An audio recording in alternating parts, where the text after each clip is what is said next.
Hello student. आज subject है MD and cat का, जिसके मोस्ट इम्पॉर्टेंट क्वेश्चंस हैं। इसका एग्ज़ाम 15 तारीख को है और इसका एग्ज़ाम बहुत टफ भी होता है, बहुत इजी भी है। अगर आप पढ़ के जाओगे तो बहुत इजीली सॉल्व हो जाएगा। सबसे पहला आप क्या कर लो कि वेल्डिंग सिंबल्स, जितने भी वेल्डिंग के सिंबल्स हैं वो लगभग 10 मार्क्स के आते हैं, हर साल आते हैं। तो इन वेल्डिंग सिंबल्स को कंप्लीट कर लो। वेल्डिंग सिंबल्स आपके सिर्फ और सिर्फ आपको रटने हैं, ये कौन सिंबल आपका कैसा होता है। एज इट इज़ सिंबल आपको वहाँ पर बस बना देना है, बिना इसमें कोई मेजरमेंट की भी ज़रूरत नहीं है, आप नॉर्मली इसको बना सकते हैं। बस फ्री हैंड मत बनाना, और ये आपको 10 नंबर दिला देंगे। उसके बाद पाइप फिटिंग सिंबल्स 100% है, ये आना ही आना है 10 नंबर का पाइप फिटिंग सिंबल्स। इन सारे सिंबल्स को आप याद कर लीजिए और इनके सीक्वेंस याद कर लीजिए कि किस सीक्वेंस में कौन सा फिटिंग आता है। इन दोनों की वीडियोस मैं अभी अपलोड कर दूंगा, आप वहाँ से आसानी से उसको देखकर सीख सकते हैं। उसके बाद ऑर्थोग्राफिक प्रोजेक्शन। ऑर्थोग्राफिक प्रोजेक्शन हर बार आता है जिसमें आपको top view, side view and front view, ये तीनों पूछे जाते हैं और ये लगभग 10 नंबर का आता है। इसके ऑर्थोग्राफिक प्रोजेक्शन के डिफरेंट डिफरेंट टाइप के क्वेश्चंस हैं, उन सबको आप प्रिपेयर कर लीजिए और आपका ये भी 10 नंबर आपको दिला देंगे। तो यहाँ तक आपका 30 नंबर हो जाता है।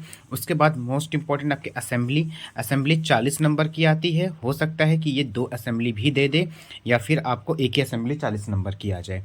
ये 2 असेंबली 20-20 नंबर की भी देता है और कभी कभी इकट्ठे वो 40 नंबर का भी असेंबली दे देगा। तो आपको पहले असेंबली, अगर आपके ये 5 तैयार कर लीजिए। अगर इन 5-6 के अलावा अगर आप कोई और भी आता है तो आपके सिलेबस में है तो वो आ सकता है, बट ये 5 जो हैं आपके मोस्ट इंपॉर्टेंट है। अगर आप ये 5 करके जाते तो हो सकता है कि आपके इसमें से फंस जाए। आप नकल जॉइंट कर लो, प्रमल ब्लॉक कर लो, फुटस्टेप बियरिंग कर लो, कनेक्टिंग रॉड कर लो, क्वार्टर जॉइंट, जिसमें से क्वार्टर जॉइंट और नकल जॉइंट ये मोस्ट इंपॉर्टेंट है, कई बार पूछा गया है और ये आता ही आता है। नकल जॉइंट तो मोस्ट इंपॉर्टेंट है, तो ये आपको 20 से 40 नंबर ये दिला देंगे। तो मतलब पास होने के लिए आप वेल्डिंग जॉइंट्स पढ़ लो, और आप पाइप फिटिंग पढ़ लो, और आप ऑर्थोग्राफिक प्रोजेक्शन और असेंबली, इतने में आपके 70 मार्क्स आपके कंप्लीट हो जाते हैं। इसके बाद कभी कभी वेल्डिंग सिंबल्स 5 नंबर का देता है, उसके साथ वो पूछ देता है आपसे कि आपका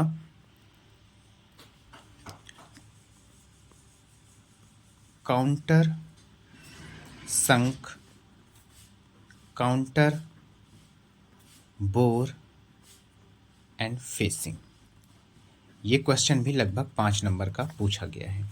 तो आप इतना प्रिपेयर करके जाएंगे तो आसानी से आप इसको क्रैक कर लेंगे, बहुत ज़्यादा टफ नहीं है। आप सबसे पहले आप असेंबली छोड़ के सबसे पहले आप वेल्डिंग सिंबल्स कीजिए, देन पाइप फिटिंग सिंबल्स कीजिए, ऑर्थोग्राफिक प्रोजेक्शन कीजिए, उसके बाद आपको असेंबली करनी है। एग्जाम में सबसे पहले असेंबली को अटैम्प्ट नहीं करना है, सबसे पहले आप सिंबल्स कीजिए, क्योंकि असेंबली अटैम्प्ट करेंगे तो ये आपका बहुत टाइम कंज्यूमिंग है। तो पहले आप ये 10-10 मार्क्स वाले क्वेश्चंस कर लीजिए, ताकि आपका कम से कम ये तो आपका प्रिपेयर रहे। अगर आप इसको बनाकर आते हैं 20 नंबर का तो आप इसमें नंबर कटेंगे ही नहीं, जितना भी आपका वो आपका मार्क्स आपको मिल जाएगा। तो आप क्या कीजिए, सबसे पहले एग्जाम में वेल्डिंग सिंबल्स बनाइए, पाइप फिटिंग सिंबल्स बनाइए, ऑर्थोग्राफिक प्रोजेक्शन बनाइए, फिर असेंबली को अटैम्प्ट कीजिए। अगर आप पहले असेंबली में टाइम दे देंगे तो आपके पास टाइम नहीं बचेगा। आई होप कि वीडियो आपके लिए हेल्पफुल रहेगी। Thank you.